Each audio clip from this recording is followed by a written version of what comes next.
thank you for doing this. This has been fantastic that you give people the opportunity to do this, and thank you for Travis. So the first thing, I guess, is to piggyback off of the few conversations you just had. I don't want to keep going and beating a dead horse, but because that's kind of how it's probably going to feel. But I feel like you have this very opinionated, polarized view of, I'd say, the extreme right.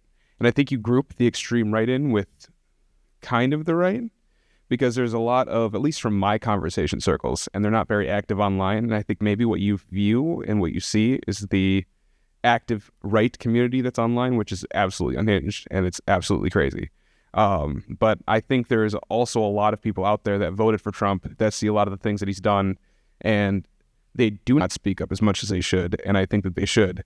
But the few conversations that I've had with people that did vote for him, I am the one included, to where it's, okay, well, the tariffs are a bit crazy. Let's dial back. Or, okay, well, these maybe the deportations is another thing, along with the fact of the pardoning of the January 6ers. And you also said something earlier about the Jan 6ers, to where you said that nobody on the right spoke up. Are you saying like the right influencers, or are you just saying? Yeah. Okay. Yeah, I agree with that. Because I'm like, there were people that spoke up, but it's just not anybody who's in the prevalent media, which is, again, the issue. So yeah, that's my big issue. But I guess my first question. You know the differences between somebody who adamantly votes for Trump and somebody who reluctantly votes for Trump? What? There's none. I think that's the issue. Is there's like, I'll find a lot of these people who are like, oh, I don't know, I don't fully support it. Like, at the end of the day, a vote is a vote. It all gets counted up the same way. So, I mean, it doesn't really matter if he still has support. Like, Donald Trump is an extremely unhinged, like, quasi-fascist, like, just an unbelievable person. And I can't imagine what it would be like to even reluctantly vote for somebody like that. Like, something is so broken, I think, with the concept of America right now, if that's the case. But, so I don't know, when people are like, well, it's not like the most extremist supporters of this guy who... is extorting law firms all over the country and openly bragging about it, is installing tariffs on islands that are only inhabited by penguins, is deporting people without due process gleefully in the middle of the night, has hired an anti-vaxxer as the head of the agency. I mean, there's like a billion different things you can say. And it's like, well, yeah, but Kamala was woke.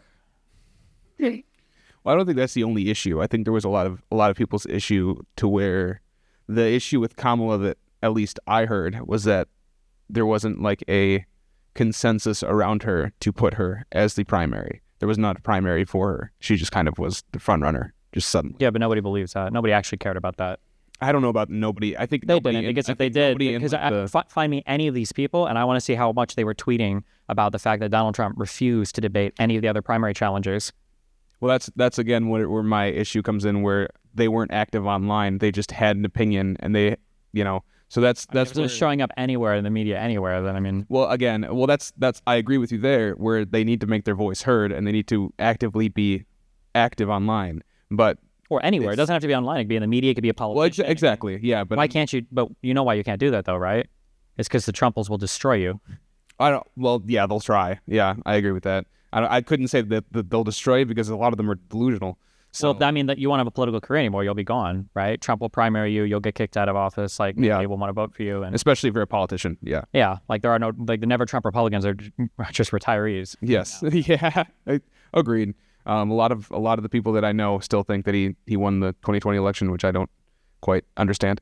But so I guess that's like fucking insane, right? Yes. No, I agree, 100%. Okay. But but like, you're just like casually dropping what would be the most unbelievable conspiracy in the history of all of governments across the planet for all of time. I agree. That election was rigged. Yeah, but there's also people on the left that I've also seen in my Facebook, groups, or even just Facebook friends that I have, that are just now saying that the 2024 election must have been rigged, because there's no way Trump should have won. Yeah, but do you know who's not saying that? Kamala Harris.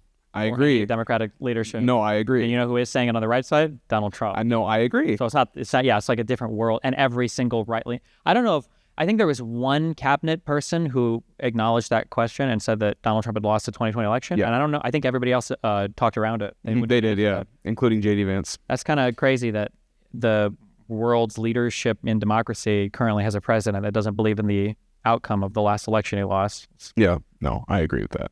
And it's a big problem too that I would say most MAGA Republicans are the same way. But I do have another question that's like not relating to any of this. I wanted to know your opinion on, and I think I know it, but your opinion on the deportation of what's the name? Kilmar, I believe. I haven't dug as much into the legal stuff on that. I think ideologically I'm opposed to it. I think legally I'm opposed to it. But it gets into weird kind of like foreign policy territory, or how much you dig into that? I was digging through the legal process of everything that was going on with him, so I could just go very briefly into it. So I guess a quick thing. The reason why I have an issue with it is traditionally, prior to maybe Al Qaeda, I guess, when we thought of like terrorist organizations, you think of these like small groups that are non-state actors typically. Mm-hmm. It starts to get really weird when a terrorist organization also happens to be like the government or administrator to a region. Now for ISIS, it was kind of different because they took over parts of countries that were still controlled by other people. But like, would you say like the Taliban, would you consider that like a terrorist group? I actually don't know if the U.S. is. I don't think they do. But like, but we would think of them as kind of a terrorist group. But it's also like they're the government in Afghanistan, right? Yeah. And so like, let's say that you want to protest, and you want to support for Hamas. I mean, like, Hamas is the government of the Gaza Strip. Mm-hmm. So are we basically just saying for every single person here with a green card or a visa, you can no longer protest on support of or on behalf of the Palestinians in the Gaza Strip because it's related to Hamas, which is Well, you're thinking of Khalil. Yeah. Wait, what did you say? I was talking about Kilmar. Oh, fuck. Kilmar, wait, is Kilmar Abrego Garcia? Yeah. Oh, my bad. I thought you said... No, you're okay, yeah. For the Abrego Garcia one, that seems like it was really bad. I'm opposed to that, yeah. Okay, yeah, that's what because he was here,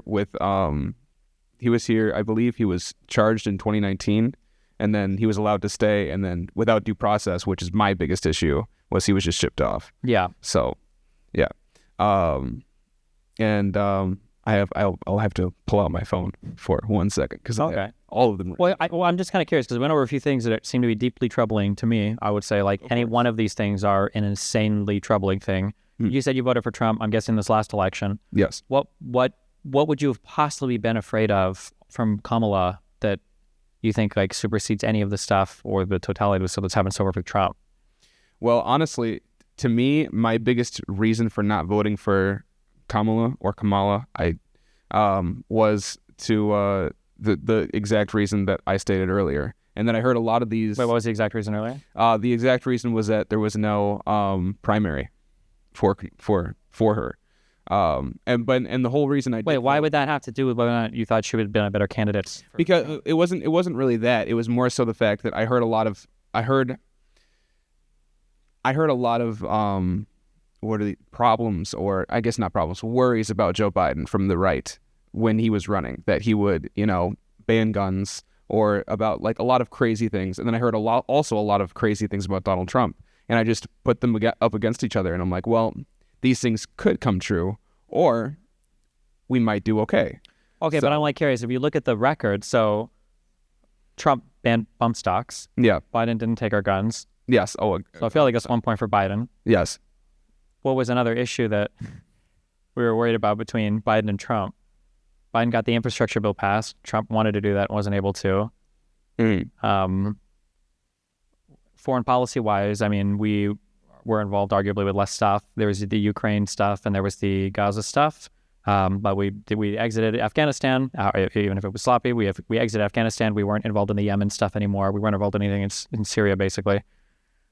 I'm just curious, like, what was the thing? If you look at the 4 years of each, where do we give Trump points on? Where we're like, oh, I would rather have 4 more years of Trump than 4 more years of a Biden-esque. Well, because I think I was going to say that's kind of a hard question. It's not really, because a lot of things that people give Trump credit for, he kind of walked into from the previous administration. So that's where I'm like, I can't really give him the credit for those things, that because Obama should be given credit for those things. So, at the same time, people that said the same thing about Biden, which I don't really agree on. So again, that's where me casting a last minute vote, because that's basically what it was. I was just a very undecided voter. I would like to have a third party in, but again, I'm still trying to figure out what was it about Trump where you're like, this guy's going to be the better one than Kamala. Like, it wasn't what one issue. It wasn't really that. It was more so just that I weighed the negatives of both, and I'm like, I don't know what could be correct. What were the negatives that you weighed for Kamala? Well, again, the unrealized capital gains, which you said, again, which I agree with you. Happen, right? No, I agree with you. That would never happen. Okay. But that's where there were things with Trump where I did not at all anticipate that he would have this gigantic MAGA base behind him. I thought, okay, well, there's got to be someone who will hold him accountable. Didn't he literally say that, though, coming in? Wasn't he saying, like, we saw J.D. Vance saying he would have supported him on January 20th. He would have voted for him. Oh, yeah. Yeah. We saw that he was trying to find people who are loyalists to him the whole time. You saw him try to fire everybody in the final weeks of his presidency last time. Mm-hmm. Did we just expect that he was going to fail at everything again, I guess?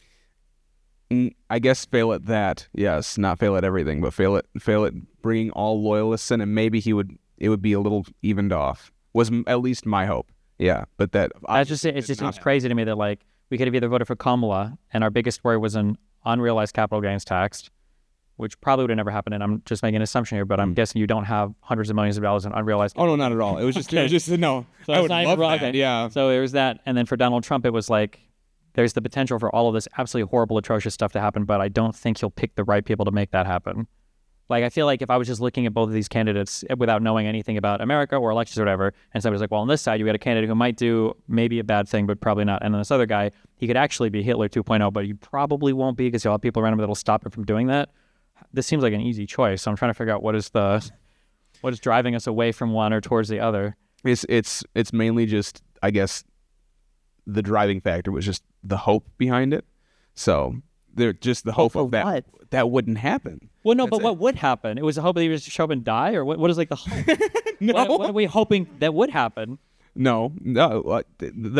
I guess what I was hoping what would happen was the economy would continue to build in a better way. Not that we would continue. Because it was building. Yeah, under Biden. Yes, it was. I agree with that. So why wouldn't we choose a guy that was building it? Wouldn't that make more sense? No, because there were certain things that that Trump ran on that I agreed on, like deportation. I agreed on that, not how extreme that he's putting it out at all. But I agreed on which again, it's not like Biden didn't deport anybody. Biden was actively deporting people. But again, I would like to end another one. Well, one of my questions kind of goes into this was I would like to end the cash and release at some point. I don't know how that would even work or happen or what we would put in place of that because it would have to be something. Sure. But okay, like here's something that bothers me. So you say you don't even know how that would work. The reason why you don't is because nobody actually talks about any of it. No, I talk about like getting rid of things or like, destroying our immigration policy or whatever. It's like, well, what are we going to replace it with? Like, what's an actual solution? Well, I think that's an issue is that like there was a border bill. For whatever reason, Republicans decided they didn't like it, even though it was a Republican bill for helping border stuff that Trump didn't want passed at the end of Biden's term. Well, now are we past 100 days yet for this term? We still have no legislation relating to the wall at all. Mm-hmm. Nothing related to the border, nothing related to asylum. Like, really, we have nothing. There's no legislation at all, I guess. So, like, what happened? Do we not care about that, or it's not? I guess yeah, because it's like, I mean, not me, but Trump, yes, and that's again where one of my biggest issues comes in. Is that but I'm also trying to figure out this too because this is so hard. So people get mad at me, and this sounds mean, and I don't mean to sound mean, but like sometimes I feel like people don't have the real problem. They just talk about things that they think they have problems with because the media's told them they have problems with. Okay, now I don't know. I'll be honest, okay, because the only thing I know about Michigan is you guys cheated in every football game, okay, against Nebraska. All right, fuck Michigan and Alabama. The thing I'm perplexed by is that two things that you're voting for are voting against is you're voting against unrealized capital gains tax, which I'm guessing you don't have millions of, and then you're voting against border illegal immigrant stuff. Is Michigan a popular destination for a ton of? Yeah. No. Actually, this seems like a far way to try. I'm like, what is actually going on here? Now, if you would have told me, I think that, I think we could have expanded our Great Lakes by taking over, fucking Toronto or something. Okay, well, I kind of get it. You're closer here. We're closer to the Canadian border. It makes sense. No. Little little dictatorship. Yeah, sorry. And then, I think you might take us. But so, can you see from my side how like that's like really confusing to me as I'm trying to figure out what do we vote? Because like everything you've described so far, I could kind of get if you were like, so I just didn't vote. I stayed home and I was like, fuck it. But you didn't. You were driven to the polls to go and vote for Trump. And was it really illegal immigration and unrealized capital gains when you were at the polling place? You were just like these fucking. Well, no, because it was mainly that I was undecided up until election day, and even on election day, I was still undecided. It wasn't something that I was like, okay, I'm going to vote for Trump. Most of my friends, I told them running up to the election, there's no way I'm voting for Trump. But then I was trying to see who would be in place for Biden. I didn't want to vote for Biden. I wanted to vote for somebody else who I thought was more coherent at the time than Biden. And that's what I was hoping for. And I saw Kamala get put up. And I'm like, okay, but I don't like the way she was put up. On top of that, she's running off of a lot of things that kind of Biden ran off of. And I just kind of feel like it's going to be a copy and paste, and I would like somebody to have more of a, not that Trump didn't do that from his first term to his second term, but it's more so of I was still undecided at the polling. So I wrote at this point, I would say that I slightly regret it, but yeah, I voted for Trump, and that there was a lot of things that I went into with that, and I was like, okay, well, hopefully the best outcome comes from this, and that's, if anything, I'm not in control of what happens, so I would like for the best outcome to come. Any final thoughts? Okay. I don't know Well, yeah. I mean, I appreciate the talk. Yeah. No, Cool. I would like to. Thanks a lot, Josh. Everyone, big round of applause.